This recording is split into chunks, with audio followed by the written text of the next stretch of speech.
Shalom semuanya. Yang di rumah shalom. Apa kabarnya hari ini?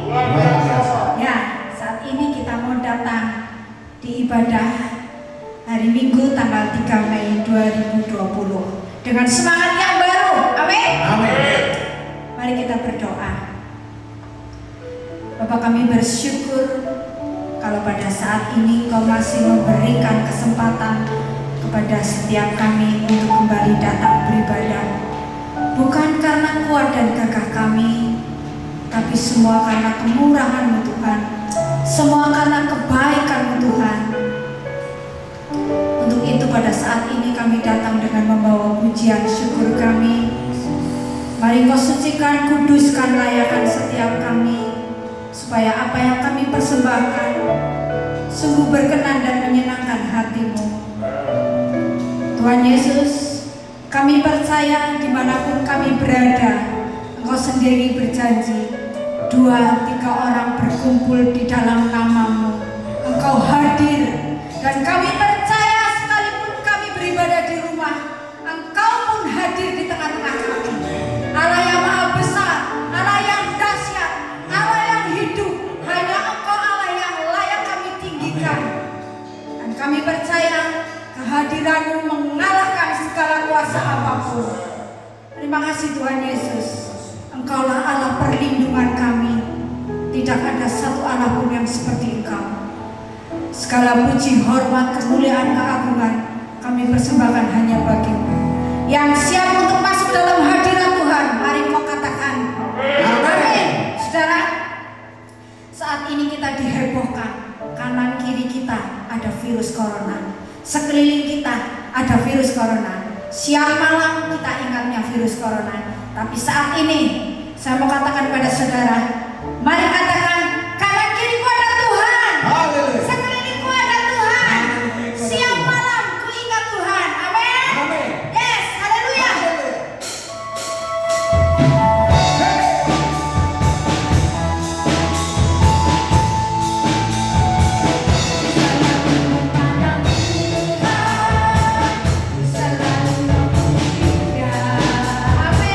Ku percaya kepada Tuhan.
yang sanggup memberikan perlindungan untuk saudara dan saya. Sekali Yesus.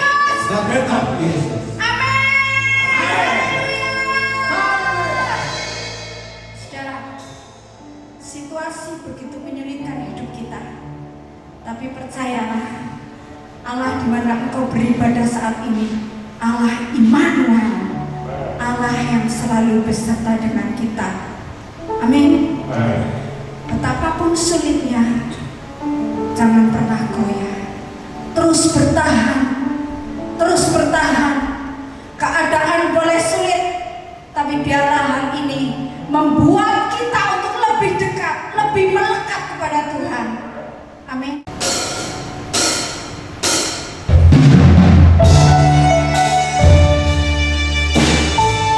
Dia ada selalu dalam setiap musim hidup kita.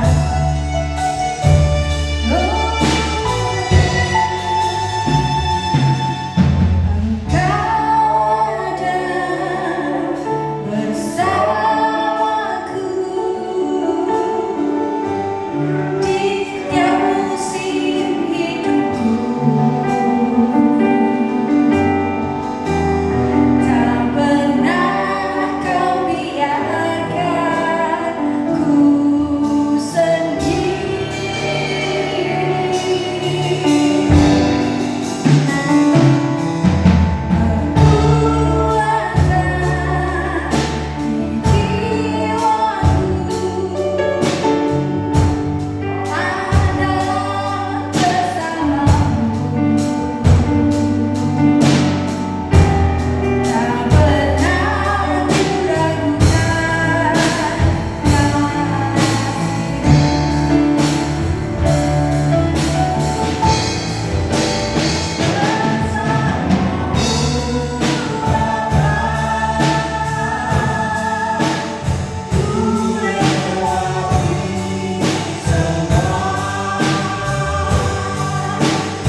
setiap kita boleh mengoreksi hati kita. Apapun keadaan yang kita hadapi, biarlah kita terus mencari perkenanan Tuhan. Hidup kita terus berpegang teguh pada kebenaran-kebenaran firman Tuhan. Ingatlah, Allah yang engkau sembah adalah Allah yang hidup, Allah yang sanggup memberikan pertolongan tepat pada waktunya, Allah yang sanggup untuk melindungimu. Amin. Mari dengan segala kerendahan hati, saya undang semuanya angkat tanganmu di hadapan Tuhan. Katakan bersamamu, Bapa.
kita sama-sama berdoa. Ada satu hal yang tetap membanggakan hidup kami ketika dalam perjalanan di dunia yang fana ini. Banyak kemelut, kesukaran, penderitaan yang terus-menerus kami alami Tuhan. Tapi satu hal yang kami yakini, bahwa kami bersama Tuhan. Amin. Engkau ada bersama kami. Itulah Amin. kebanggaan kami. Yes. Itulah yang membuat seharusnya kami tidak perlu takut. Sebab Engkau lebih besar dari semua persoalan hidup kami. Amin. Terima kasih untuk kesekian kalinya kami kembali beribadah seperti ini. Sementara jemaat semua mereka berada di rumah masing-masing. Tapi Tuhan pasti memberkati kami semuanya.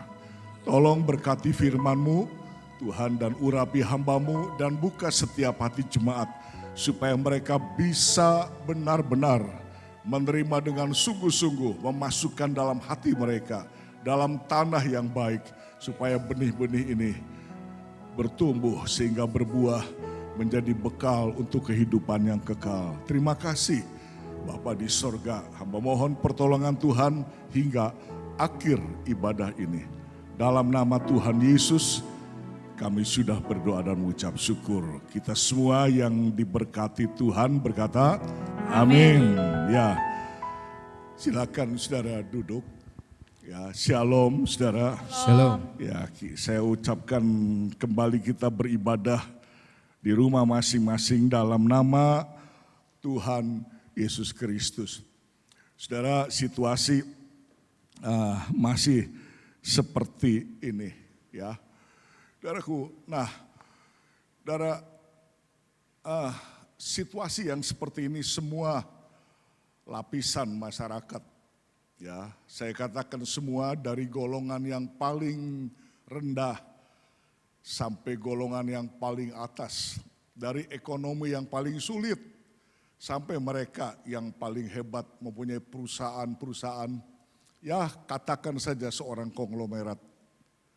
Ya, saudaraku, para pekerja, ya, sesuai dengan profesi mereka masing-masing. Saudaraku, ada satu hal dan satu perkataan yang sama buat setiap kita. Apa, saudaraku? Semua kita menjadi takut menghadapi seperti ini. Saudaraku, menjadi takut. Ya, saya selama hidup baru pernah, ya, mengalami seperti ini.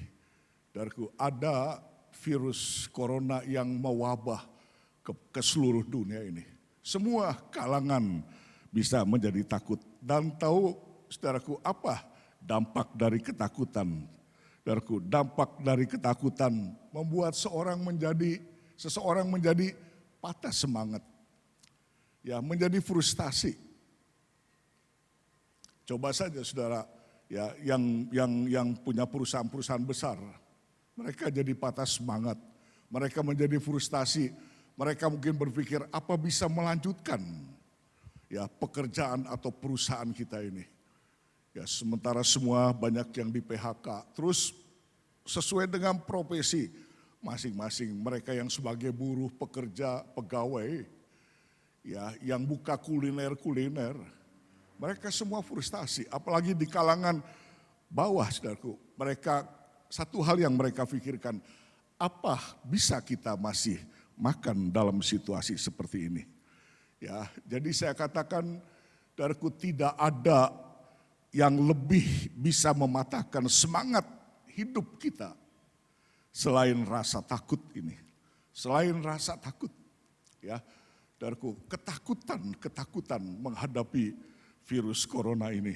Kan firman Tuhan untuk jemaat yang kekasih, ya, dengan tema bagaimana kita mengatasi ketakutan ini. Mari untuk pembuka kita baca ayat Ibrani pasal 2 ayat yang ke-15. Dan supaya dengan jalan demikian ia membebaskan mereka yang seumur hidupnya berada dalam perhambaan oleh karena takutnya kepada maut. Amin. Ya, ia itu Tuhan, ya, Tuhan Yesus, ya, yaitu Tuhan Yesus. Dengan jalan demikian, dengan jalan pengorbanannya, dengan jalan anugerah Tuhan, membebaskan kita yang seumur hidupnya. Jadi ada orang yang seumur hidup terus takut, saudaraku, terus takut. Ya, seumur hidupnya berada dalam perhambaan oleh karena takutnya kepada maut. Ya, berada dalam perhambaan oleh karena takutnya kepada maut. Jadi, saudaraku, dari ayat ini saya simpulkan begini, saudaraku, ya, ketakutan itu bisa memperhamba seseorang. Jadi karena takut, ya, kita ini bisa diperhamba, ya, diperhamba karena takutnya, saking takutnya bisa diperhamba.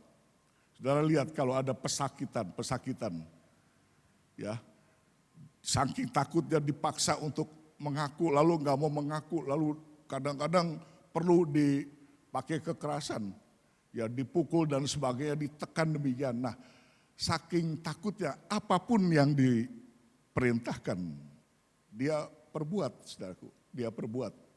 Ya, jadi ketakutan itu bisa memperhamba seseorang. Saudaraku, Alkitab menubuatkan nanti, dan ini akhir dari akhir zaman. Nanti sebentar lagi, saya yakin sebentar lagi kalau zaman antikris itu datang, saudaraku, manusia akan penuh dengan ketakutan. Ya, lalu antikris akan menekan, ya, akan menekan, saudaraku, menekan, dan tekanan-tekanan ini yang membuat, ya, ketakutan dan apa saja yang diperintahkan oleh antikris, dia setuju, ya, mau, kalau enggak dipaksa dia, disiksa dia, ya, disiksa. Karena itu apa saja yang diminta oleh antikris untuk mengaku, ya, untuk mempercayai munculnya tokoh ini, menyembah kepada tokoh ini, mau, ya, saudaraku. Jadi tunduk kepada antikris. Ya, jadi seperti itu. Jadi ketakutan bisa memperhamba seseorang. Saudara, ya, konon ini bukan dongeng tapi betul, saudaraku. Walaupun saya tidak ke sana, tapi saya banyak membaca buku. Dikatakan begini, saudaraku, di pegunungan Himalaya itu ada ayam hutan. Ayam hutan. Ya, ayam hutan, saudara tahu, beda dengan ayam ternak, tapi ya sama jenisnya. Ayam hutan di pegunungan Himalaya itu. Nah, saudaraku, yang terjadi begini, saudaraku, kalau ayam hutan itu bertemu dengan seekor ular kobra, saudaraku, dan ular kobra ini berpikir, wah, ini makanan yang paling empuk, ya. Dan ketika ayam hutan ini bertemu dengan ular kobra, saudaraku, lalu dia lihat ular kobra itu yang biasanya lalu begini, mulutnya gini, segitu, ya, lidahnya keluar dan mendesis, ya, mendesis dengan suara yang mendesis, ya, menegakkan lehernya, lalu bagaikan dihipnotis ayam hutan ini. Ya, dia tidak bisa bergerak kemana-mana, tidak bergerak sedikit pun. Kenapa, saudaraku? Karena sangat ketakutan, sangat ketakutan. Jadi dia diam. Jadi ketika begini, bukan pergi tapi dia diam, gemeter gitu. Nah, itu kesempatan untuk ular kobra lalu memangsa ayam hutan ini. Jadi karena ketakutan, ya, dia diperhamba sampai menjadi mangsa dari ular kobra ini. Jadi betul, saudaraku, ketakutan itu bisa memperhamba seseorang. Ketakutan membuat seseorang diperhamba. Nah, sekarang kita lihat, saudaraku, ada contoh dari Tuhan kita, Yesus Kristus, ketika di Taman Getsemani. Jadi biasa Tuhan itu sering pergi masuk ke taman, lalu tinggal di Bukit Zaitun, biasa ke situ untuk berdoa di Bukit Zaitun. Lalu pergi datang bersama dengan 3 muridnya, ya, dibawa ke sana. Lalu ketika sampai di sana, mereka diajak agak mundur sedikit, sementara Tuhan menyendiri berdoa di sana. Nah, waktu Tuhan berdoa di sana, kita baca Lukas 22 ayat 44. Mengatakan begini, ya, saya baca buat saudara. Yesus sangat ketakutan dan makin sungguh-sungguh berdoa.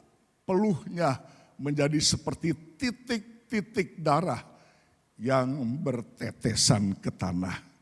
Ya, jadi ketika Yesus berdoa, dia takut, saudara. Ya, dia ketakutan. Alkitab menulis kemudian malaikat disuruh oleh Bapa untuk memberikan dorongan, memberikan kekuatan kepada anak manusia Sang Mesias ini.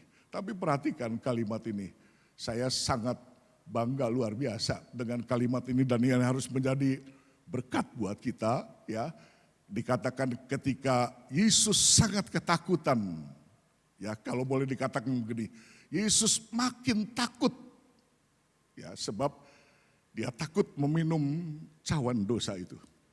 Dia berkata, Bapak kalau boleh lepaskan cawan ini, tapi kalau memang ini kehendak Bapak biar terjadilah. Jadi dia tidak memaksakan, jadi tubuhnya ini tubuh manusia 100%, cuma Yesus tidak berdosa seperti kita. Dia punya kelemahan tapi kelemahan bukan kelemahan berdosa seperti kita. Yesus bisa lapar, Yesus bisa marah, tapi Yesus tidak bisa berbuat dosa. Dia tubuhnya 100% manusia tapi dia tubuh yang lain. Tidak seperti kita dilahirkan oleh hubungan suami istri orang tua kita. Ya, saudaraku, ketika dia makin ketakutan, jelas ya takut, dia juga takut. Ya ini tubuh manusianya takut, makin sungguh-sungguh berdoa. Saya katakan hebat ini kalimat ya, saudaraku, makin takut, makin sungguh-sungguh berdoa. Nah itu, ya karena memang dia biasa ke tempat itu di Bukit Zaitun itu, kalau datang ke situ mesti berdoa.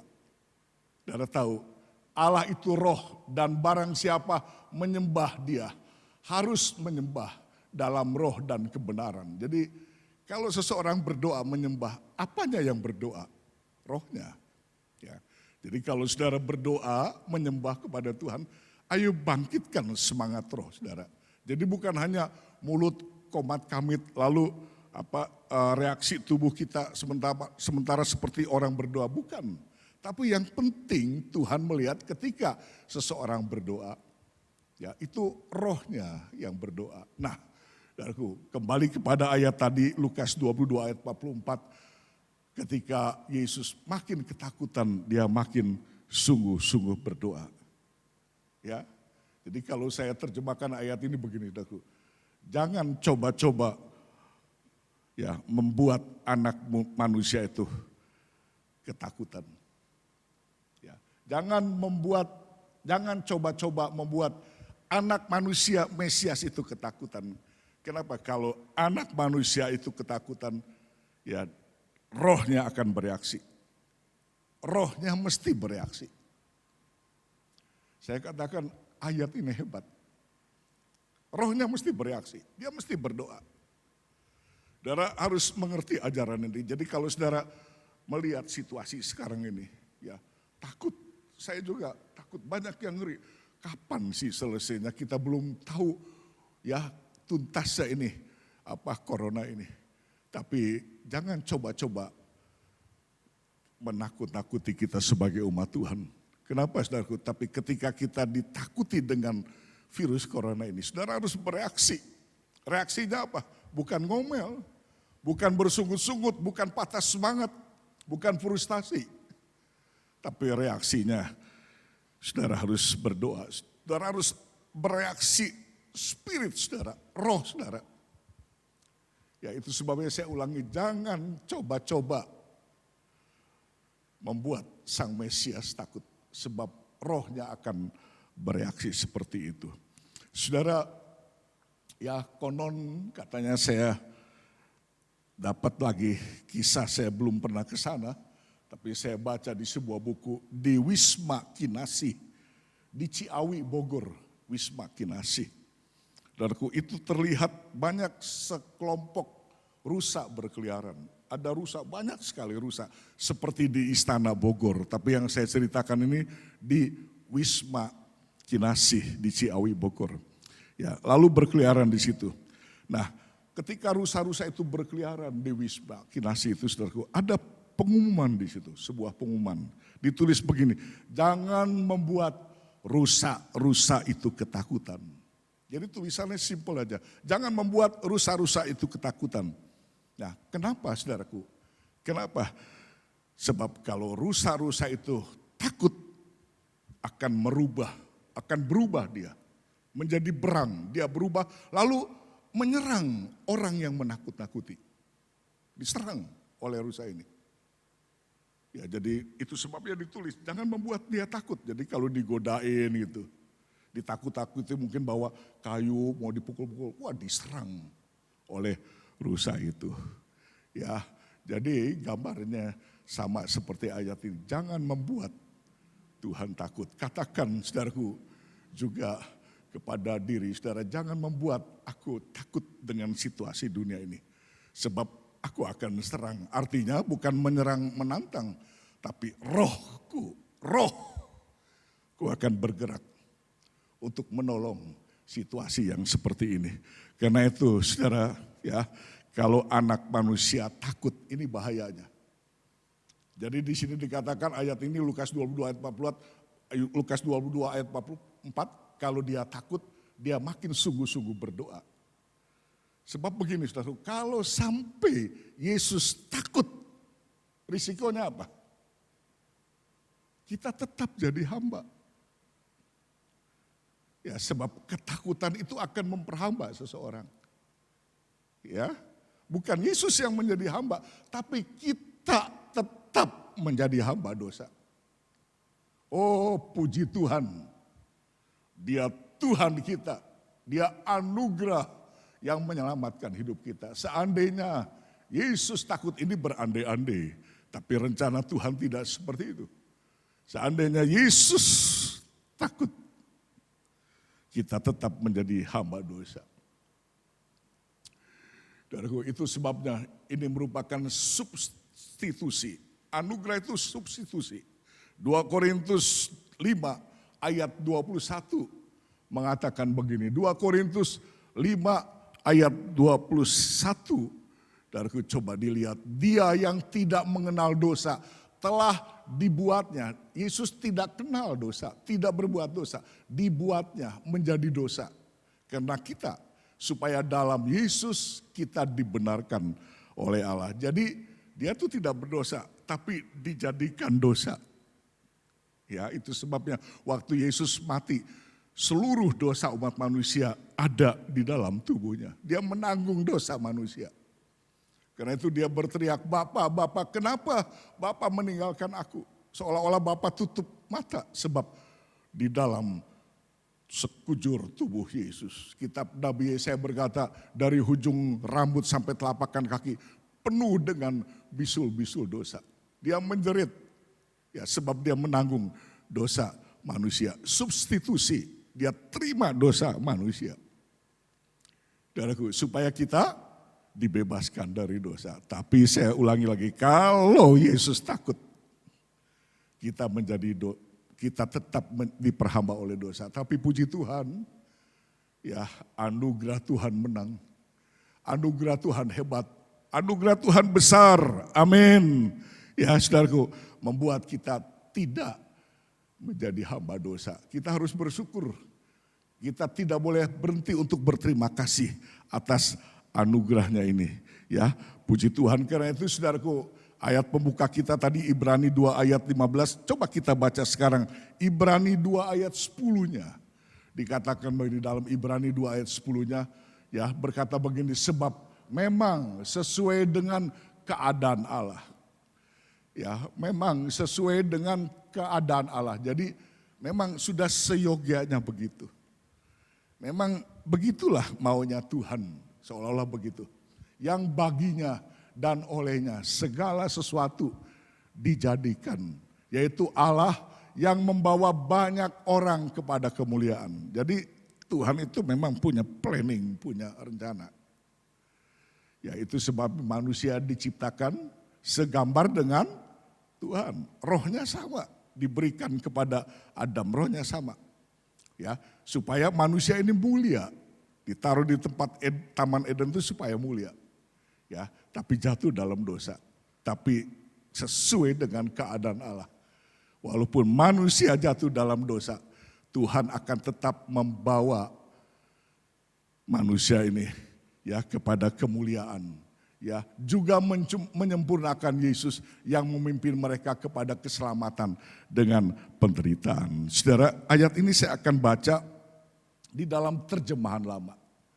Ya, jadi saudara perhatikan, saya kutip terjemahan lama sebab lebih bagus. Begini bunyi terjemahan lama. Karena sudah patut kepada Allah, yang karenanya dan olehnya juga ada segala sesuatu, supaya Ia yang membawa beberapa banyak anak kepada kemuliaan. Nah, kalau di dalam terjemahan baru ada kata juga itu. Kalau terjemahan lama enggak. Ya, setelah sampai kepada kata kemuliaan, koma, lalu terjemahan lama begini. Enggak ada, juganya enggak ada. Menyempurnakan penganjur keselamatan mereka itu dengan banyak sengsara. Jadi terjemahan lama itu tidak ada kata juga. Ya, juga menyempurnakan Yesus, enggak. Ya, jadi pengertiannya begini saudaraku. Ya, kalau gereja Tuhan disempurnakan, ya kalau kita ini disempurnakan untuk mencapai kemuliaan, itu karena Yesus sebagai kepala gereja yang membawa kita. Ya bukan Yesus ikut kita juga, bukan. Jadi saya ulangi, kalau saudara, Anda semua yang di rumah, jemaat yang saya kasih, kita akan dibawa kepada kemuliaan, ya sebagai mempelai wanitanya, itu karena Yesus sebagai kepala gereja, sebagai mempelai laki-laki yang membawa kita. Tapi perhatikan, membawa dengan apa? Kalimat terakhir, dengan penderitaan. Jadi Tuhan tuh pimpin kita dengan penderitaan. Ya, untuk mengganti dosa kita. Dia mau menebus dosa kita. Tapi cara memimpinnya itu dengan penderitaan. Jadi kalau saudara perhatikan di situ, ya juga menyempurnakan Yesus yang memimpin kita. Dengan apa? Penderitaan. Nah, kata memimpin ini, saudara, dalam bahasa Yunaninya ditulis arkegos. Arkegos yang artinya begini, arkegos ini. Seseorang yang mengawali sesuatu agar orang lain dapat ikut di dalamnya. Jadi dia awali dulu supaya orang lain ikut di dalamnya. Itu sebabnya ajaran Tuhan itu ajaran salib. Ya, saudara, kalau Tuhan mau mati di salib, kita pengikutnya harus mau pikul salib. Baru layak jadi muridnya. Jadi analoginya begini, saudara. Ada sebuah kapal. Ya, kapal ini syarat dengan penumpang. Lalu terdampar di tengah laut di atas sebuah batu karang. Wah, semua penumpangnya bingung. Kalau tidak ada yang menolong, mati semua. Akan binasa semua. Lalu tiba-tiba ada seorang, dia punya ide. Dia mau berjuang untuk menyelamatkan semua penumpang yang di kapal ini. Lalu dengan beraninya, dengan gagahnya, seorang ini dia turun dari kapal itu dengan membawa seutas tali yang panjang. Lalu berenang menuju pantai.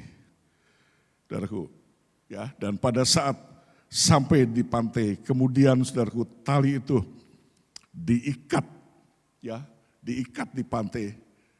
Ya, dia jalan dulu, diikat di pantai, dan begitu sudah diikat di pantai, maka semua penumpang-penumpang yang nyaris binasa itu mengikuti jalannya tali itu. Semua mengikuti, sehingga saudaraku semua mengalami kemenangan dan selamat semuanya. Mereka ikut semuanya. Ya, jadi memimpinnya cara begitu. Wow, setengah mati berupaya. Dia yang pertama kali mengalami betapa hebatnya harus memimpin itu dengan membawa tali. Ini perjuangan, pergumulan. Ya, itu sebabnya dengan sangat ketakutan katanya. Makin dia takut. Ya, tapi waktu di Taman Getsemani di Bukit Zaitun itu makin dia takut, makin dia berdoa kepada Bapa di sorga. Ya, begitu juga dengan membawa seutas tali ini, berenang dia pergi sampai ke pantai, dia taruh, lalu semua penumpang di kapal itu mengikuti di dalamnya. Luar biasa. Ini penderitaan yang hebat, saudaraku. Ya, dan keberanian Yesus itu kenapa? Tadi saya sudah katakan apa? Karena rohnya. Rohnya. Karena itu kalau coba kita baca Lukas 22 ayat 45-nya. Tadi ayat 44 waktu dia berjuang. Lalu Lukas 22 ayat 45-nya berkata begini. Lalu Yesus bangkit dari doanya. Ya, dan kembali kepada murid-muridnya. Tapi Yesus mendapati mereka sedang tidur karena duka cita. Perhatikan, lalu Yesus bangkit dari doanya. Oh, kalau seandainya rohnya tidak bangkit,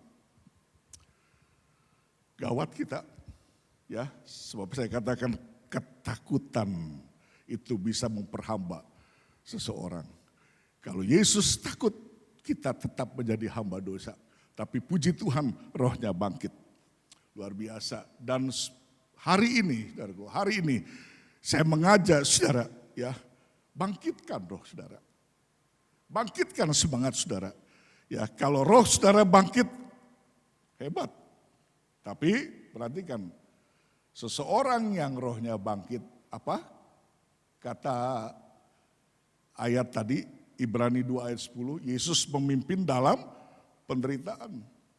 Kalau rohnya bangkit, mesti keinginan daging ini menderita. Mesti ada salib. Enggak bisa saudara punya semangat, kata saya semangat, saya melayani Tuhan, saya ibadah. Tapi tidak mau menyalibkan daging saudara. Saudara masih berbuat dosa, saudara tidak mentaati firman Tuhan. Itu kebangkitan semu, bohong itu. Ya, jadi kalau rohnya bangkit, mesti menderita keinginan tubuhnya. Yesus begitu. Ya, kalau dia bangkit, dia berjuang. Ya, begitu juga hari-hari ini saudaraku, bangkitkanlah semangat roh kita. Ayo, saya mengajak saudara, kita bangkitkan roh kita. Ya, semangat mungkin kita sudah tidak semangat nih, waduh, dirumahkan ini, enggak bisa kerja, ya, yang punya toko sepi, saudaraku, yang macam-macam profesi mengeluh, ya, bagaimana bangkitnya nih? Tapi anak-anak Tuhan, hari-hari ini saudaraku saya minta bangkitkanlah semangat saudara. Tapi ingat saudaraku, ketika Anda mau bangkit bersama Tuhan, saudara tetap semangat dengan Tuhan, ada dampaknya. Penderitaan gak enak. Kalau rohani ini bangkit gak enak, tubuh ini tersiksa, keinginan tubuh ini tersiksa. Ya, kita gak bisa sementara punya semangat lalu tetap hidup dalam dosa. Enggak ada anak Tuhan yang katanya saya semangat cinta Tuhan, lalu dia juga cinta dosa. Dia tetap tidak bisa mengikuti ajaran firman Tuhan. Ya, harus katakan aku mau bangkit. Mau enggak saudara berkata kepada Tuhan, semua yang di rumah berkata begini, siapa takut? Ya, ini cara mengatasi ketakutan, siapa takut? Ya, katakan masing-masing dalam hati saudara, siapa takut? Aku enggak takut. Nah itu tanda seorang yang bangkit rohnya. Tapi ketika kita enggak takut, artinya ajak aku Tuhan. Ayo pimpin aku. Dan Tuhan akan pimpin saudara. Tapi sangat menderita untuk keinginan tubuh kita. Saudara harus mau pikul salib. Ya, harus mau menyangkal diri. Itulah murid Tuhan yang sejati. Ya, puji Tuhan. Mari saudara, saya mengajak saudara kita baca 2 Timotius 1 ayat 7. Sebab Allah memberikan kepada kita bukan roh ketakutan. Allah memberikan ya anugerahnya kepada kita. Jadi kalau saudara dengar Allah memberikan, itu anugerah Tuhan. Ya, Allah menganugerahkan kepada kita. Jadi ketika anugerahnya lewat pengorbanan Yesus menyelamatkan kita, itu lalu kita selamat, lalu roh kita itu bukan roh ketakutan. Menjadi roh yang sama dengan gambar Tuhan. Jadi anugerahnya membuat segambar dengan rohnya. Ya, Tuhan gak pernah takut rohnya. Di Taman Getsemani makin dia takut, makin semangat rohnya. Lihat anugerah Tuhan membuat untuk kita hari-hari ini tidak ada roh ketakutan. Anak-anak Tuhan yang bertobat, anak-anak Tuhan yang lahir baru. Saudaraku, ya dia segambar, dia dipulihkan, dia segambar lagi dengan roh Tuhan. Ya saudara harus yakin, aku punya gambar yang sama sekarang dengan Tuhan. Kalau Yesus tidak takut, ya aku juga tidak takut. Bukan, saya ulangi lagi, bukan menantang dengan pola, dengan sangat arogan, bukan begitu saudaraku. Tapi roh ini, semangat ini luar biasa, tidak ada yang bisa menakutkan kita. Ya, puji Tuhan. Saudara baca Roma 8 ayat 11. Begini, dan jika roh Dia yang telah membangkitkan Yesus dari antara orang mati diam di dalam kita. Diam di dalam kita. Maka Ia yang telah membangkitkan Kristus Yesus dari antara orang mati akan menghidupkan juga tubuhmu yang fana itu oleh rohnya yang diam di dalam kamu. Perhatikan ya, rohnya yang membangkitkan Yesus dari antara orang mati itu akan menghidupkan juga tubuh kita yang fana. Ketika dikatakan membangkitkan tubuh kita yang fana, pengertiannya ada dua. Ya, bisa nanti yang kita tunggu ketika rapture. Ya, ketika Tuhan mengangkat kita, yang mati diubah oleh Tuhan, yang hidup lalu diangkat hidup-hidup mendapat tubuh kemuliaan. Tapi ketika saudara masih hidup ini loh sekarang, dengan tubuh yang fana. Ya, dari roh yang membangkitkan Yesus itu menghidupkan tubuh kita yang fana. Kita sudah hidup dengan tubuh yang fana, tapi ada yang dihidupkan lagi di dalam kita. Apa? Roh kita. Ya, tubuh fana. Oke, bolehlah. Tapi ada yang Tuhan hidupkan. Apa? Roh kita. Sebab itu anak-anak Tuhan harus menjadi lain dengan orang yang belum bertobat. Orang Kristen, anak-anak Tuhan harus menjadi lain dengan mereka yang belum ditebus oleh darah Yesus. Ya, saya mau katakan pada saudara, mari jadikan lain. Tubuh kita semua sama fana. Makan nasi garam yang sama. Ya, lelah kelelahan yang sama, semua sama. Bisa berbuat dosa lagi sama. Tapi perhatikan, kita punya sesuatu yang lain di dalam tubuh yang fana ini. Oh, puji Tuhan yang diam di dalam kita. Haleluya, puji Tuhan kita menjadi lain. Itu sebabnya ada satu ayat yang terkenal berkata, saudaraku, kita menjadi baru, yang lama lenyap. Yang baru terbit, bukan tubuhnya yang lenyap. Tapi rohnya yang lama, roh yang ketakutan itu loh. Ya, menjadi roh yang baru. Saudara harus yakin dalam pergumulan ini saudara katakan hari-hari ini, Tuhan, Engkau terus bersama kami. Ya, kami punya roh yang sama, semangat yang sama dengan rohmu. Kami ini segambar sekarang serupa dengan Tuhan. Ya, yang lama sudah tidak ada, itu roh ketakutan. Tapi sekarang aku bersama dengan Tuhan. Jadi kalau hari-hari ini Anda bertobat, kalau saudara tetap mempertahankan pertobatan saudara, menjadi orang Kristen yang tetap lahir baru. Artinya saudara jaga hidup kekudusan saudara. Ya, taat kepada firman Tuhan. Siapa takut? Siapa takut? Kita enggak mungkin takut. Allah memberikan kepada kita bukan roh ketakutan. Ya, undanglah dan teruslah semangat. Katakanlah kepada Tuhan, terima kasih.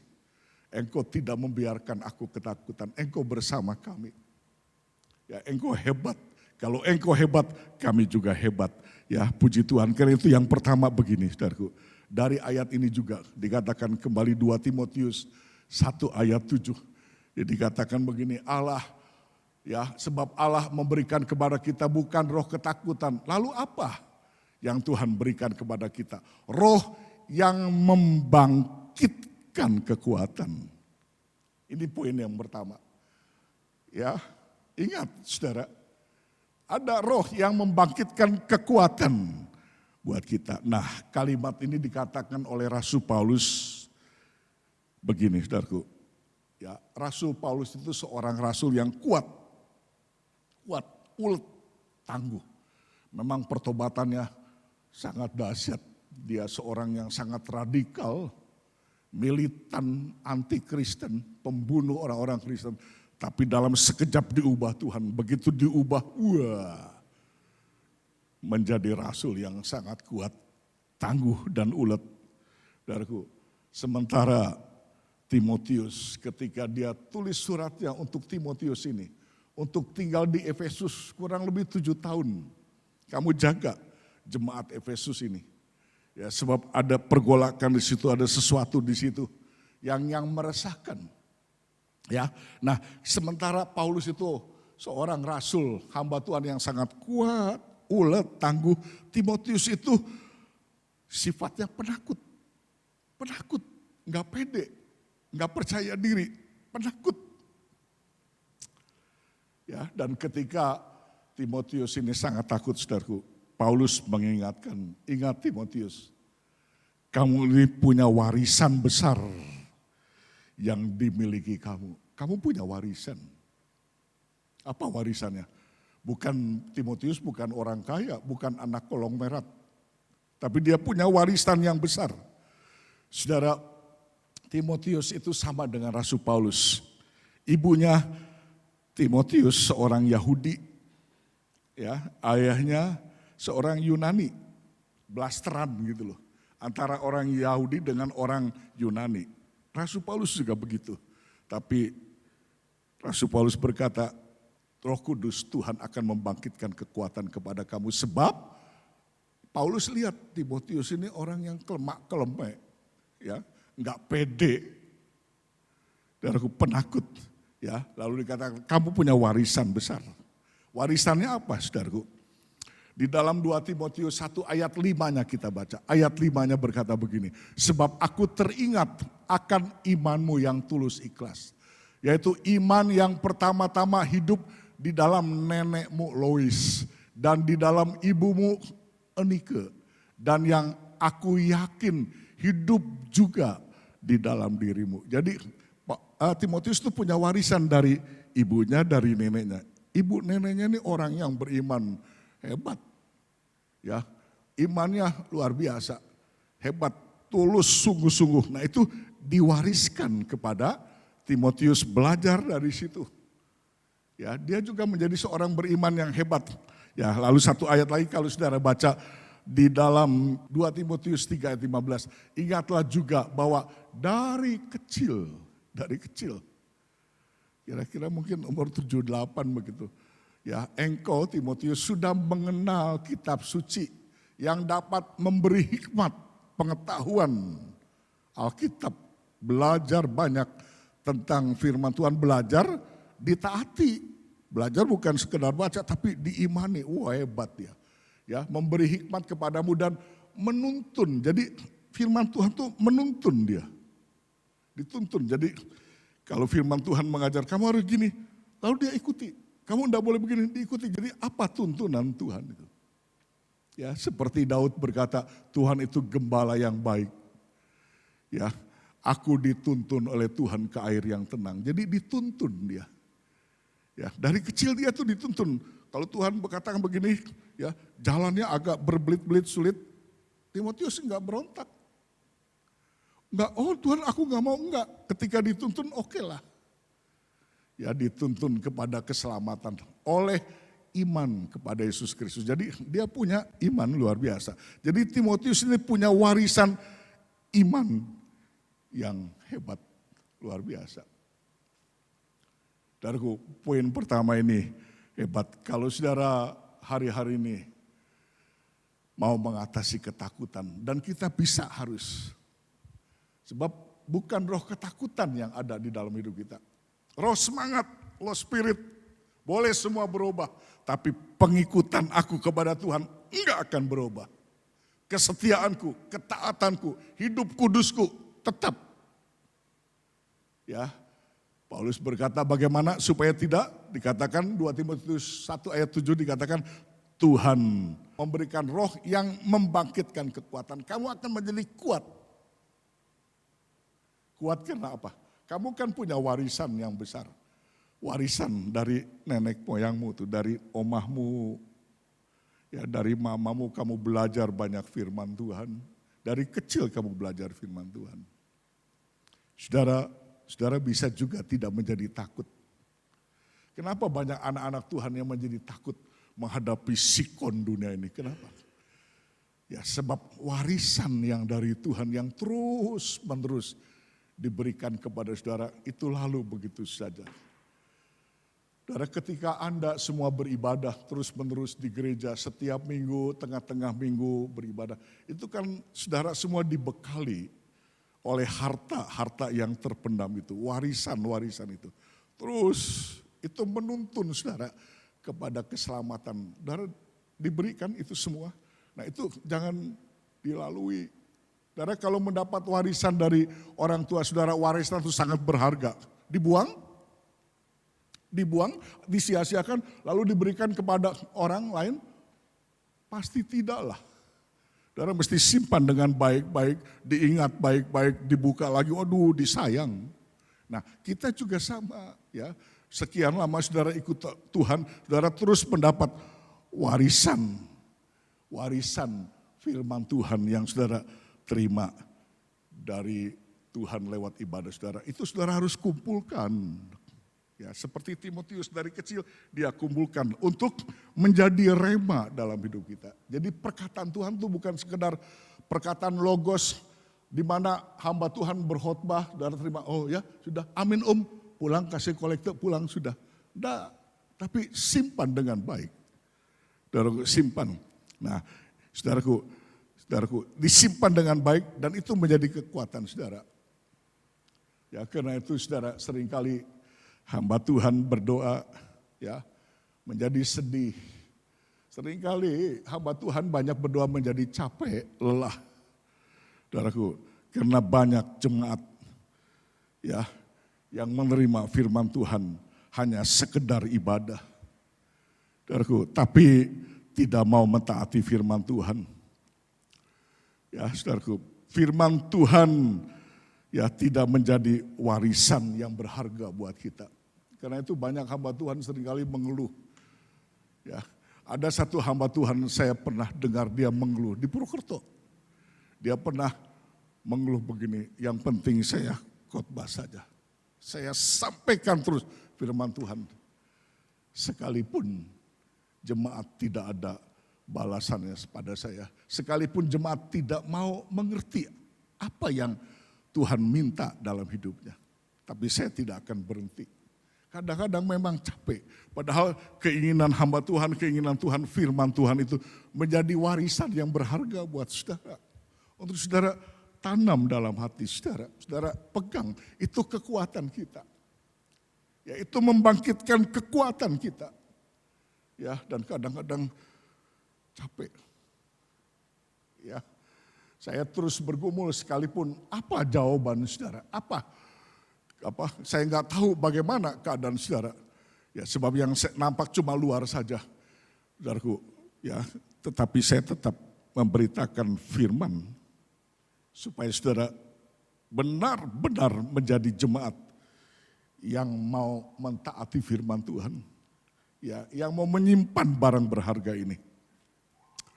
Saudaraku, karena itu hanya firman Tuhan yang bisa mengatasi ketakutan. Ya, saudaraku, firman Tuhan itu memberikan kekuatan. Ya, hanya firman Tuhan yang bisa mengatasi ketakutan hidup yang berat seperti ini. Saudaraku, kalau saudara hidup yang berat seperti ini, siapa yang bisa menolong kita? Hanya firman Tuhan. Warisan yang berharga itu yang bisa menolong kita. Yang ada dalam hati kita, itu yang bisa menolong kita saat-saat ini. Karena itu saudara kalau berdoa, minta kepada Roh Kudus. Apa yang saudara minta? Roh Kudus itu penghibur. Betul nggak? Dikatakan Roh Kudus itu penghibur, tapi seringkali salah kaprah kita mengartikan penghibur. Kalau sudah situasi begini, waduh wabah corona, apalagi yang terjepit betul-betul sulit. Oh Tuhan hiburkan aku, kuatkan aku, tolong aku. Tuhan masa enggak tahu aku ini susah? Sebab engkau penghibur kami. Saudara enggak tahu fungsi penghibur yang sesungguhnya.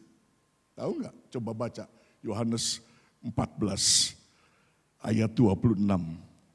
Yohanes 14 ayat 26 begini bunyinya. Tetapi penghibur, siapa? Roh Kudus.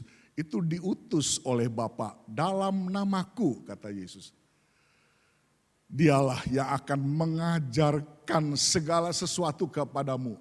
Dan akan mengingatkan kita akan semua yang telah kukatakan kepadamu.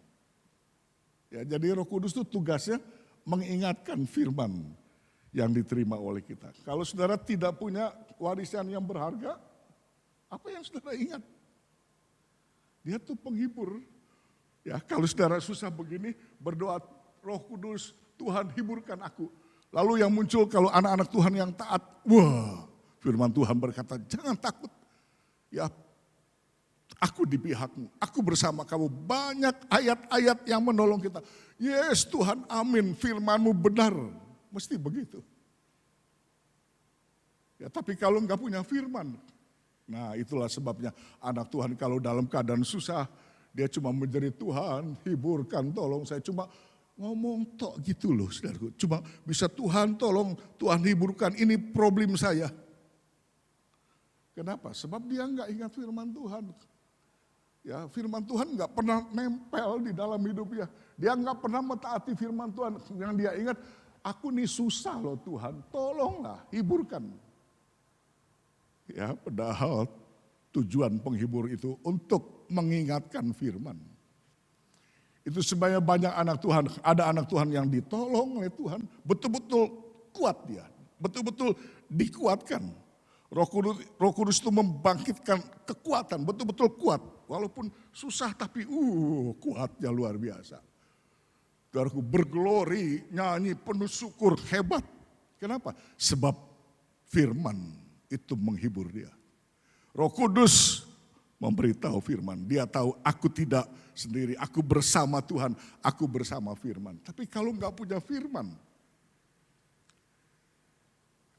bisanya cuma jerit-jerit. Ya, terima pengajaran Tuhan terus menerus.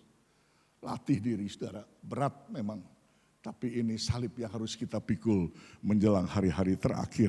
Ya, puji Tuhan. Yang kedua, saudaraku, Tuhan tidak memberi roh ketakutan kepada kita. Kembali 2 Timotius 1 ayat 7. Lalu bukan hanya membangkitkan kekuatan, saudaraku, tapi dikatakan Tuhan tidak memberikan roh ketakutan, tapi roh kasih. Roh kasih. Nah, perhatikan saudaraku, kalau saudara kuat karena warisan firman Tuhan, kalau saudara kuat karena firman Tuhan, itu tidak membuat saudara menjadi anak Tuhan yang sok, yang arogan. Ya, kadang-kadang karena saudara hebat, diberkati menjadi kaya dan sebagainya. Ya, tapi tidak ada kekuatan, tidak ada firman dalam hidup saudara. Ya. Sehingga kekuatan saudara bukan kekuatan karena firman, tapi kekuatan karena sekarang aku hebat. Sekarang aku diberkati nih. Sekarang aku sehat semua nih. Ya, orang lain boleh kena musibah ini, tapi aku tenang-tenang saja. Perbekalanku hebat. Saudaraku, kekuatan yang diberikan oleh firman Tuhan bukan untuk arogan-aroganan. Ya, saudaraku, bukan kadang-kadang begini, saudaraku. Kita nih sering kuat-kuatan, ya, saudaraku. Saya paling pintar, saya paling mengerti tentang firman Tuhan. Saya paling mengerti tentang teologi. Sehingga adu pengetahuan doktrin Alkitab. Bukan, kekuatan doktrin Alkitab ya itu bukan menimbulkan pertentangan. Kekuatan rohani yang sejati, saudaraku, itu selalu berhubungan dengan kasih. Perhatikan, kalau seseorang, terutama hamba-hamba Tuhan, dia kuat rohaninya. Dia banyak belajar firman Tuhan, lalu firman Tuhan menjadi rema buat hidupnya. Itu selalu berhubungan dengan kasih. Dia nggak sembarang nyalahkan pendeta lain, orang lain, enggak. Kalau dia hebat, aku diberkati, aku kuat, aku belajar banyak tentang firman Tuhan.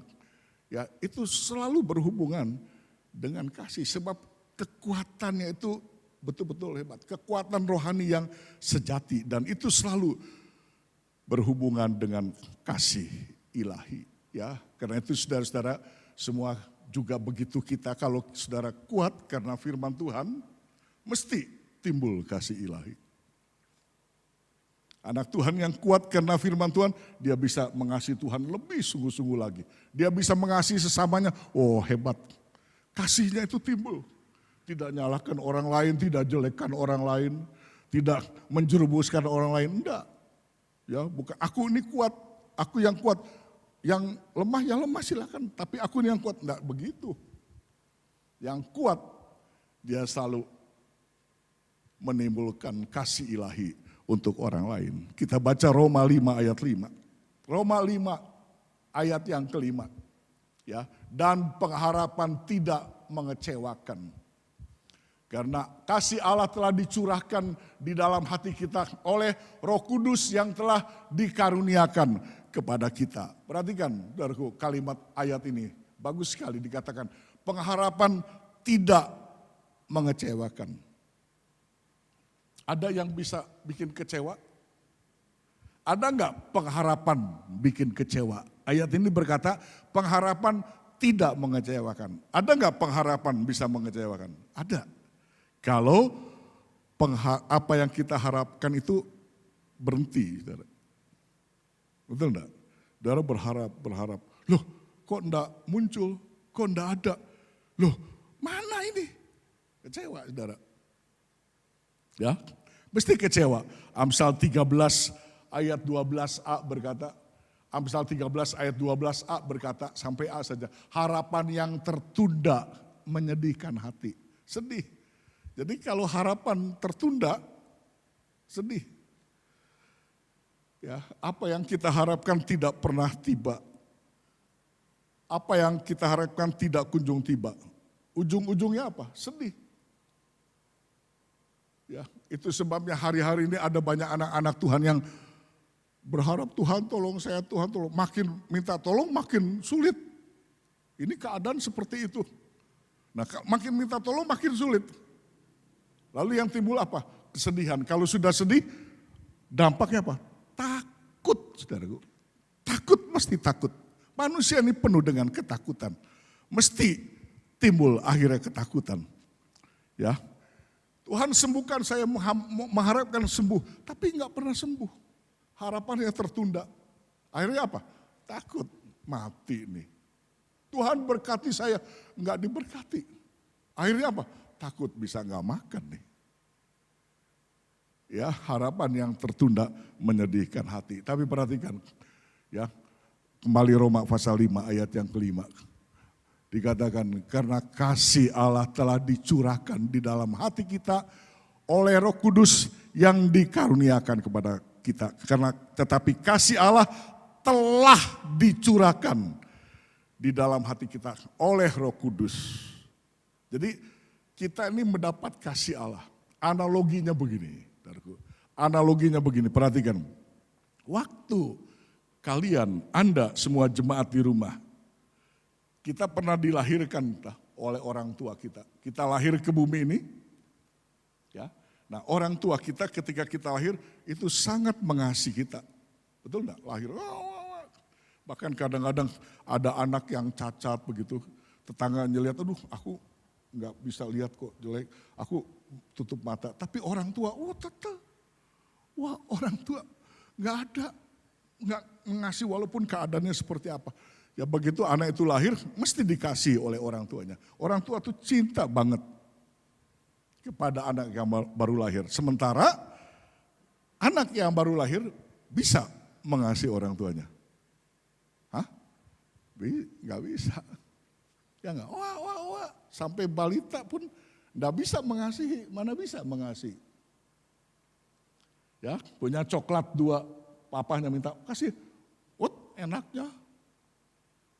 Ya, belum mengerti cara bagaimana membalas kasih orang tuanya, saudaraku. Ya, tapi kemudian menginjak dewasa anak itu. Ya, saudaraku. Sementara orang tua tetap mengasihi, mesti tetap mengasihi. Lalu anak ini begitu dewasa, ya. Dan ketika dewasa, orang tua terus mendidik anak ini, pasti dididik baik. Orang tua yang baik mesti dididik anak itu baik. Lalu disekolahkan, dapat juga pendidikan dari luar rumah. Ya, pendidikan dari sekolah. Lalu dididik, ya. Untuk apa, saudaraku? Dididik untuk mengasihi orang tua, membalas budi. Itu sebabnya orang Cina berkata kalau ada anak nggak bisa balas budi orang tuanya, put haulu katanya. Tapi kalau bisa balas budi orang tuanya, wow. Nggak ada orang tua yang tidak mengasihi anaknya, tapi seringkali anak tidak bisa membalas kasih orang tuanya. Ya, tapi terus dididik supaya kalau sudah besar bisa mengasihi orang tuanya. Saudaraku. Nah, begitu juga saudaraku, sementara kita terus mengharap tetap dikasihi, kita juga harus mengasihi. Saudara sudah terima itu. Roh Kudus, kasih Allah telah dicurahkan dalam hati kita. Waduh, segambar dari Tuhan. Lalu saudara terus beribadah. Makin hari makin dewasa rohani saudara. Ya, Tuhan terus mengasihi saudara. Saudara terus beribadah kepada Tuhan. Nah, saudara juga harus terus mengasihi. Pertanyaannya begini. Kenapa ada anak tidak bisa mengasihi orang tuanya? Kenapa ada orang Kristen gak bisa mengasihi Tuhan? Sementara Tuhan sudah mencurahkan kasih-Nya ke dalam hati kita oleh Roh Kudus. Kenapa ada anak atau orang Kristen tidak bisa mengasihi Tuhannya? Saudaraku, jawabnya apa? Karena ego. Ya. Karena ego, karena aku. Ego. Ego itu baik enggak, saudaraku? Enggak baik. Ego itu menimbulkan ketakutan. Ya, ego itu menimbulkan ketakutan. Jadi karena ego, kalau kita nggak bisa mengasihi Tuhan, nggak bisa mengasihi sesama, itu karena kita cinta diri sendiri, egoistis. Akunya begitu kuat. Nah, aku itu, dan aku mencintai diri sendiri itu menimbulkan ketakutan. Firman Tuhan berkata, saudaraku, di dalam kasih tidak ada ketakutan katanya. Ya, itu sebabnya ada anak Tuhan ketika diberkati, takut memberi. Makin diberkati, makin takut memberi. Sayang, harusnya makin diberkati, makin banyak memberi. Sayang, ya aku beri asal aja lah. Aku korban asal saja lah. Aku kembalikan milik Tuhan asal saja lah. Kenapa? Ego. Kalau ego mesti takut. Ya, takut berkorban, takut memberi karena ego. Karena itu saudaraku, saat-saat yang sulit seperti ini. Apa yang Anda harapkan? Apa yang kita harapkan? Seperti Roma ayat 5 ini, saudaraku, dikatakan Roh Kudus terus mencurahkan kasih-Nya. Karena itu poin yang kedua ini. Ya, kalau poin yang pertama tadi, saudaraku, firman Tuhan harus mengilhamkan kita. Warisan yang berharga itu harus mengilhamkan kita. Ini poin yang kedua, saudaraku, harus ada kasih. Roh Kudus harus terus mencurahkan kasih-Nya kepada kita. Terus mencurahkan kasih-Nya kepada kita. Saudara lihat di dalam surat Galatia pasal 5 ayat 19 dikatakan begini, perhatikan ayat 19. Perbuatan daging telah menjadi nyata, yaitu percabulan, kecemaran, hawa nafsu, ayat 20, penyembah berhala, sihir, perseteruan, perselisihan, iri hati, amarah, kepentingan diri sendiri. Perbuatan daging itu membuat orang menjadi ego. Perbuatan daging itu kepentingan diri sendiri. Ya. Perbuatan daging itu kepentingan diri sendiri. Tapi pada baca ayat 22, kita lompat ayat 22. Tetapi buah roh ialah kasih, ialah kasih. Jadi begini, dalam poin kedua kita minta Roh Kudus terus tercurah atas hidup kita supaya kasih itu terus ada dalam hidup kita. Jadi kalau Roh Kudus bekerja, makin tercurah kasihnya pada kita. Makin Roh Kudus bekerja, makin tercurah kasihnya kepada kita.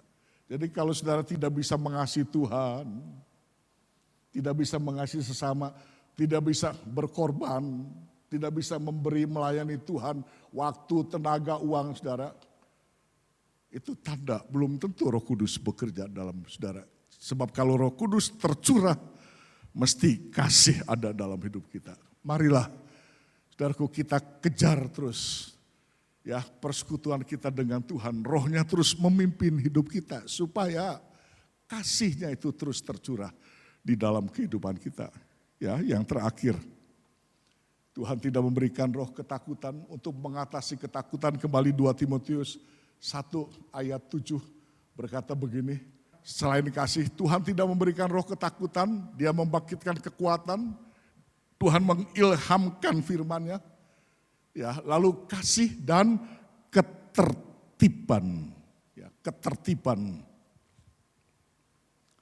Ya, karena itu hari-hari ini dengan adanya peraturan yang lebih ketat dari pemerintah yang disebut PSBB, ya singkatan dari pembatasan sosial berskala besar. Maksudnya apa? Agar masyarakat lebih tertib. Ya, jadi perlu ada self control. Perlu ada penguasaan diri. Karena itu ketertiban ini kalau dalam terjemahan lama disebut penguasaan diri, self control. Ya, diadakanlah peraturan PSBB ini, pembatasan sosial berskala besar. Ada sebagian masyarakat berontak, tapi taatilah peraturan pemerintah ini. Sebab demi kepentingan kita, untuk apa? Untuk keselamatan bersama. Untuk keselamatan bersama. Ya, kita baca 1 Timotius 1 ayat 4. Ataupun sibuk dengan dongeng dan silsilah yang tiada putus-putusnya. Yang hanya menghasilkan persoalan belaka dan bukan tertib hidup keselamatan yang diberikan Allah dalam iman. Jadi kalau nggak tertib mesti ditegur. Ya karena itu saudara jemaat yang saya kasih, saudara kita ini umat Tuhan yang percaya pada Tuhan yang beriman. Ya saudara terus terima firman Tuhan, dengar terus firman Tuhan, maksud firman Tuhan tuh ya iman kita ini terus sampai menghasilkan ketertiban dalam hidup kita. Ini harus tertib. Ya, kalau tidak tertib ditegur oleh Tuhan. Itu sebabnya diajar, dinasehati, kalau perlu dengan begitu keras firman Tuhan disampaikan supaya jemaat Tuhan di tempat ini menjadi jemaat Tuhan yang tertib. Ya, saudara. Nah, karena itu saudaraku ini yang harus kita cari hari-hari ini. Ya, menjadi jemaat yang tertib hidupnya. Ini yang harus kita cari. Ya, ketika ada pengajaran sesat, yang mereka cari adalah persoalan-persoalan belaka. Ya, persoalan-persoalan belaka. Coba kita baca 2 Timotius 2 ayat 23. 2 Timotius 2 ayat 23. Berkata begini. Ya, hindarilah soal yang dicari-cari, yang bodoh dan tidak layak. Engkau tahu bahwa soal itu menimbulkan pertengkaran. Ya, jadi yang dicari kita itu ketertiban. Saudaraku, jadi kalau iman saudara bekerja, mesti tertib hidup kita di hadapan Tuhan. Tapi seringkali yang dicari, ya, pada saat ini seperti jemaat di Efesus, mereka mencari persoalan belaka. Dan ayat ini berkata, saudaraku, soal-soal yang dicari-cari itu harus dihindari. Ya, jangan seperti itu yang dicari-cari. Jadi, saudaraku, banyak anak-anak Tuhan yang mencari persoalan belaka. Apa sih persoalan belaka itu? Ya, saudaraku, apa sih persoalan belaka itu? Saya sering katakan kepada saudara, kita ini perlu berkat, kita ini perlu keuangan. Sebab dengan banyaknya uang, dengan adanya uang, ya kita menikmati hidup ini, kita bisa beli apa saja. Tapi uang, saudaraku, jangan sampai saudara ingin akan uang. Ya, saudaraku, jangan sampai ingin akan uang. Boleh enggak kita ingin akan uang? Alkitab tidak mengatakan boleh, tidak boleh. Ya, tidak boleh kita ingin uang. Yang kita inginkan itu Tuhan, bukan uang. Yang kita inginkan itu Tuhan. 1 Timotius 6 ayat 9 sampai 10 tidak usah dibaca. Kalau seseorang dia ingin uang dan itu akar kejahatan, dia akan terjerumus dalam hidupnya, bahkan bisa sampai kepada kebinasaan.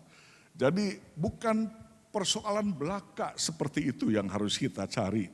Ya, yang harus kita cari ini ketertiban, saudara. Kita harus menjadi anak Tuhan yang tertib. Uang boleh kita dapatkan.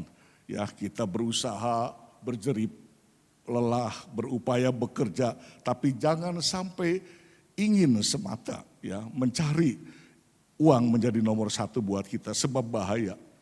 Ya, juga berkat hampir sama berkat dengan uang. Siapa sih yang tidak mau diberkati? Saudaraku, belajar untuk terus berdoa, ya kita minta supaya Tuhan memberkati, tapi jangan ingin. Jadi kalau sudah keinginan ini jelek, saudaraku. Ingin sampai kalau nggak diberkati, wah memaksa Tuhan untuk memberkati kita. Mazmur 133 ayat 3 nggak usah dibaca.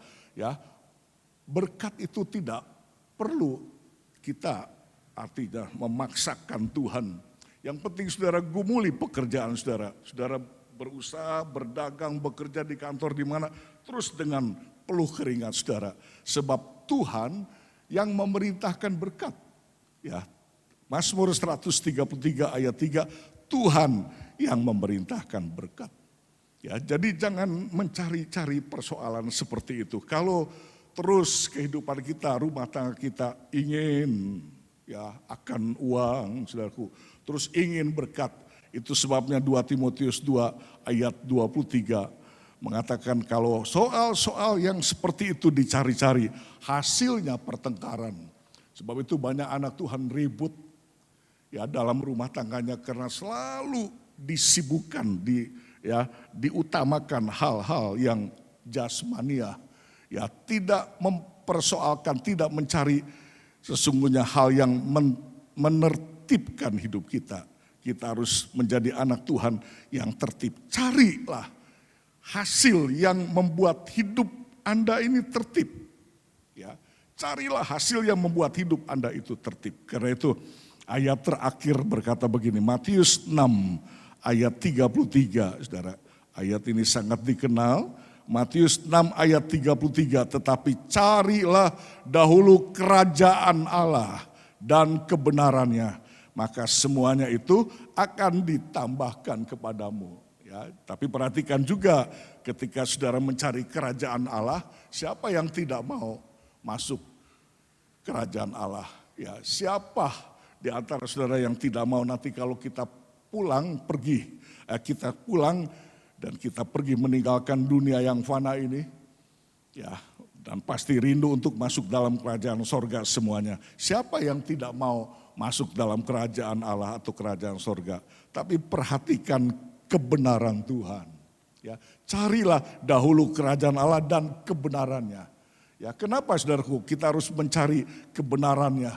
Saudaraku, sebab kebenaran Tuhan, firman Tuhan itu yang membuat hidup Anda menjadi tertib, ya, menjadi tertib. Karena itu iman, saudaraku, iman itu harus menghasilkan ketertiban. Artinya kalau saudara beriman, peganglah kebenaran firman Tuhan. Kalau saudara pegang firman Tuhan, mesti tertib hidup ini. Saudara akan tertib mengatur waktu saudara buat Tuhan. Saudara akan tertib mengatur tenaga saudara, uang saudara, materi saudara. Saudara akan melayani dengan talenta saudara, ya, ibadah-ibadah saudara, pasti saudaraku akan begitu tertib yang saudara mengatur kesemuanya ini. Ya, jadi Seperti itu kalau saudara ikuti firman Tuhan, mesti iman itu akan menghasilkan hidup yang tertib. Nah, saudaraku, kalau hidup kita tertib ini dampaknya apa, saudaraku? Pasti bebas dari ketakutan. Kita nggak mungkin takut. Jadi kalau anak-anak Tuhan yang rohnya penuh dengan ketakutan, itu sebab dia tidak tertib hidupnya. Dan ketertiban hidup itu karena kebenaran firman Tuhan tinggal di dalam hidup kita. Itu sebabnya saudara lihat, sekalipun kadang-kadang banyak uang, semua berkelimpahan. Tapi roh ketakutan ini terus menghantui hidupnya. Karena apa? Sebab tidak ada kebenaran di dalam hidupnya. Ya, hidup iman kita harus menghasilkan ketertiban, dan ketertiban itu bisa terjadi sebab ketika kita mencari kerajaan Allah, kebenaran Tuhan itu harus mengikutinya. Ya, puji Tuhan, aturlah sebaik-baiknya waktu saudara, tenaga saudara, ibadah saudara, pelayanan saudara, ya keuangan saudara, atur dengan tertib, dengan baik. Kalau saudara ikuti cara Tuhan, firman Tuhan, taati, pasti kita akan menjadi anak Tuhan yang bebas dari roh ketakutan. Ya, sebab firman Tuhan itu membebaskan kita dari ketakutan. Ya, dikatakan kalau kita ikut Yesus, percaya kepada Yesus, maka kita akan merdeka, dan kemerdekaan kita itu betul-betul merdeka dengan sesungguhnya. Ya, Tuhan memberkati kita semua. Mari saudara, kita akan sama-sama bangkit berdiri. Ya, kita datang pada Tuhan. Kita berdoa.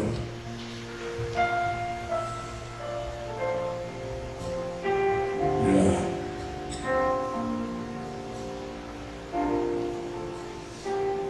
Terima kasih.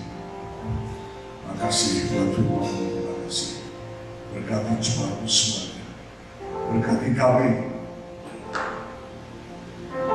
Biar roh yang dari Bapa itu menguatkan kami.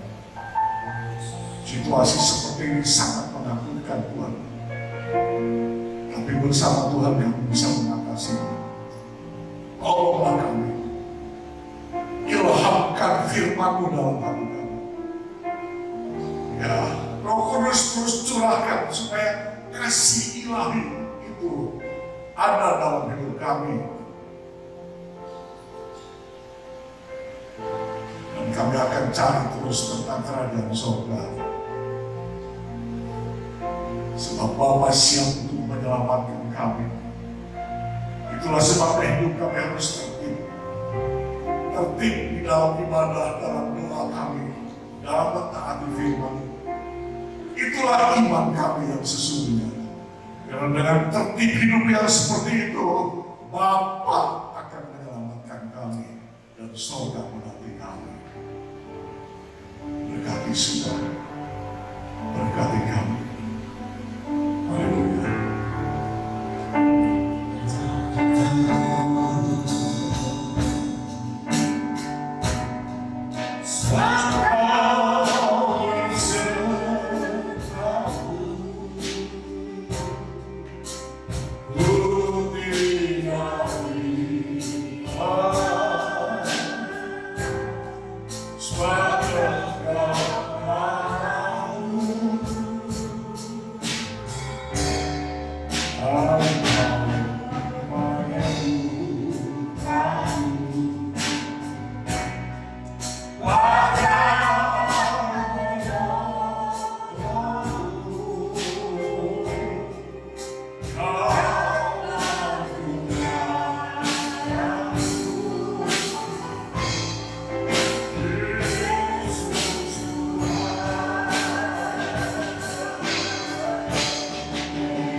satu kali Roh Kudus akan menghibur kami di saat-saat seperti ini dan muncul kembali warisan yang berharga ini dalam hidup kami.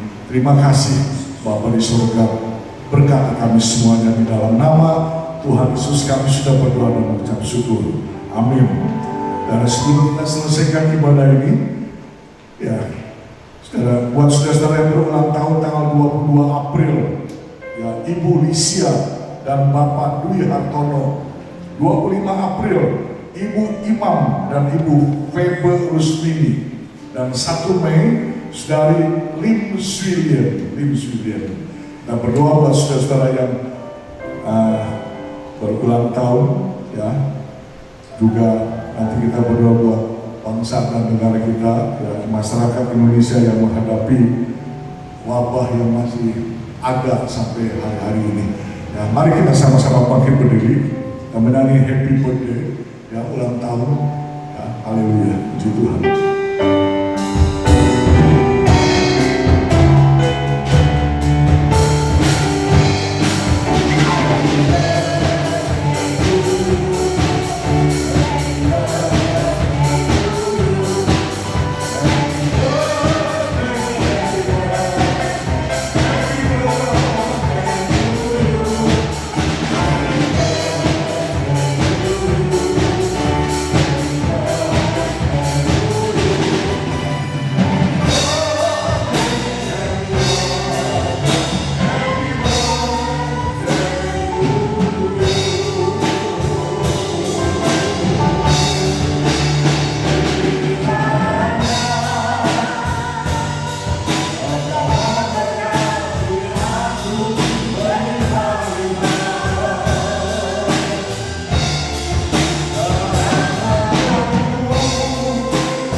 Sehari-hari ini, hari-hari ini makan minum yang secukupnya, berkat-berkat keuangan, kesehatan terutama kesehatan rohani, Tuhan limpahkan, keluarganya jaga baik-baik, ya Tuhan, supaya mereka dapat menikmati apa yang Tuhan berikan hari-hari ini kepada mereka semua. Kami berdoa buat negara kami, Indonesia, buat pemimpin negara kami, dari Bapak Presiden, Presiden, semua menterinya, ya, pejabat tinggi negaranya sampai ke daerah-daerah. Tuhan tolong semua, terutama dengan situasi yang masih seperti ini dan makin memperketat supaya cepat selesai penanganan wabah ini. Tuhan berikan juga pengertian kepada masyarakat Indonesia supaya mereka tertib untuk taat kepada peraturan pemerintah yang sedang berlaku hari-hari ini. Terima kasih Bapa di surga, berkati semua jemaat di rumah masing-masing. Tuhan, apa yang menjadi kebutuhan mereka, rumah tangga mereka, jaga baik-baik kesehatannya, keluarganya, keuangannya, semuanya. Terutama malaikat surga menjaga rumah-rumah mereka dari semua rintangan, persoalan kejahatan, wabah, penyakit, ya, yang mau mengganggu. Lindungi, jaga Tuhan. Engkau bisa mengirimkan beribu-ribu malaikat untuk menjaga semua jemaat yang kami layani.